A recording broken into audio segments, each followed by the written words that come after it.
What up, though? My name is Willie James Sims Jr., but everybody know me as Big Fella. It's Big Fella, baby. Hustlin Gourmet, baby. I like to welcome all y'all. It's my forte, baby. I'm in the kitchen cooking chickens, pimping, it's all gravy. Got to get that cream by any necessary means. From Detroit, Michigan, the east side. When I was little, I was what they call a latchkey kid. Being that my mama was always at work, I'm first, second grade, getting off the bus, going home. My sister 9 years older than me, so she in her own world. If I wanted to eat, I had to cook it. I used to come home sometime after school, and I always watched cooking shows. I watched Yan Can Cook and The Frugal Gourmet. Those was my two homeboys. Yan used to always chop with the knife real fast, like, you could do it like this. Cha, cha, cha, cha, cha. And I used to try that. I'd go in the kitchen, and I always talk to myself when I cook. Do the damn thing. It was just natural to just talk to myself when I cooked. The cooking was more of a release for me. You know what I'm saying? I could be in the kitchen making something and forget about everything that was going on. While other little kids out running around, I'd be out there playing, but I'm like, you know what? I'm about to make something fly. I gotta stay high till I die. And the whole thing came to a head when I graduated from high school. That Monday morning, I wake up, and my mama is like, all right, cool, you graduated.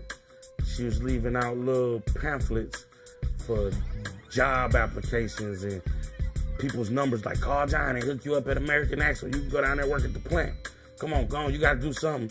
And her whole thing was like, look, either you going to school, you going to the military, or you gonna get a job. So I chose school. I ended up somehow coming down to Nashville to visit my pops for a summer. He had just moved here. And this old dude who I met at a catering function, matter of fact, it was like, man, you should check out MTSU. So I ended up coming down here to Murfreesboro, Tennessee. Tennessee. Tennessee. Tennessee. Tennessee. Tennessee.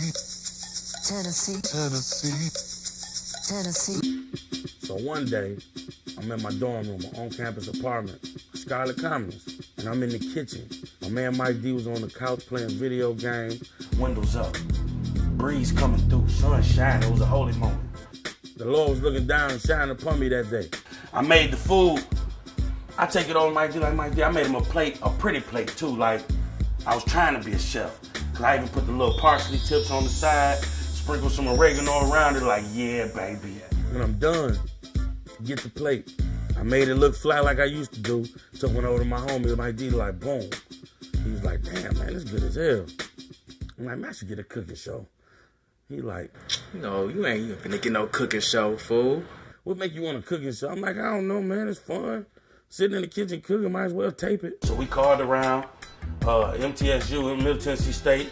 They got a campus station that reached the whole county. 70,000 viewers they had, and they told me they'd give me a camera, let me edit it up. All I had to do was a one sheet. We took that camera, and I made my first cooking show, Cookin Wit Big Fella, the Hustlin Gourmet. Do what you feel like. Do it like so.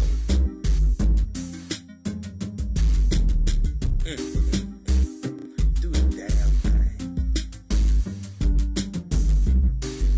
Hey, you. Put that down on my time. You watching Cookin Wit Big Fella, the Hustlin Gourmet. I was broke. I had my EBT card with $8 left on it. I had to use that $8 to get the chicken. I had a couple cans of string beans, and I had to make everything because I ain't had a luxury of like a real cooking show. You know what I'm saying? I had a luxury of making it first, and then you taste what's already cooked, and it's still cooking. Now I made that shit right there. What it was is what it was. Put it on TV, and it's been on ever since.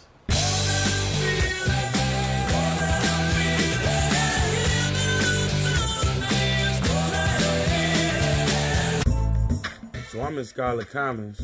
We come up with this fire cooking show that everybody is loving. And I figure, hey, I need something more to give these people. So one morning, I woke up about 3 in the morning. The guy was like, man, do a cookbook. I had a homeboy at Kinko's who owed me a favor. So I had him make me a 500 books for $100. and he printed them up, and I had to get them stapled myself.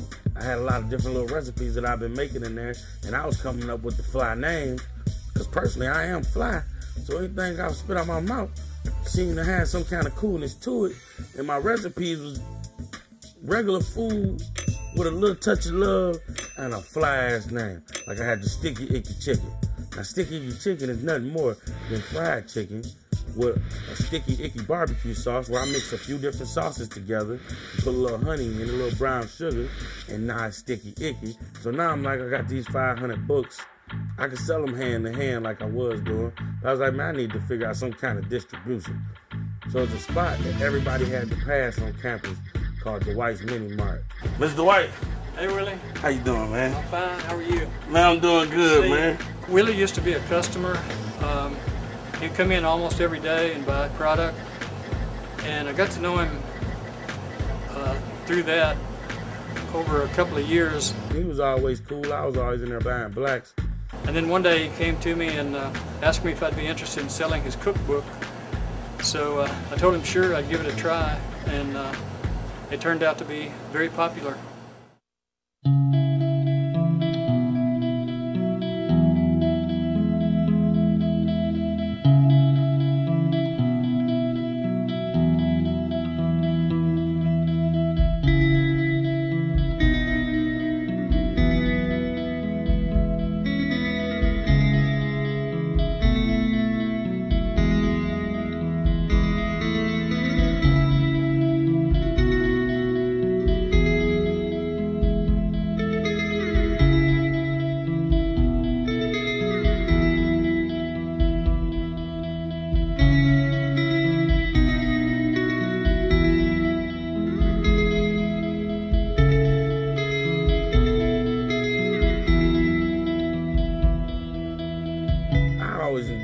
Cooking, being in the kitchen, just being free, and I really think I got a whole lot of that from my father. Come on with me.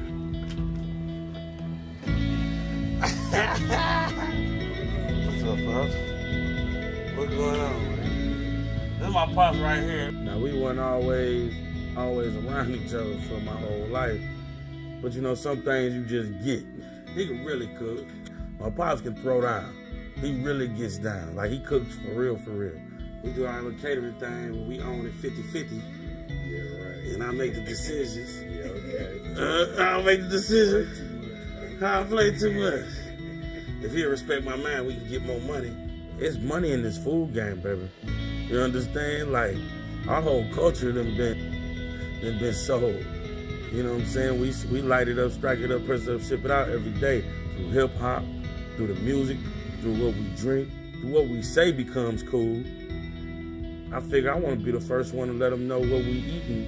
All-American meal got a little value to it too, from an All-American player. And I was like, hey, I got the opportunity to take this to the world, so here it goes.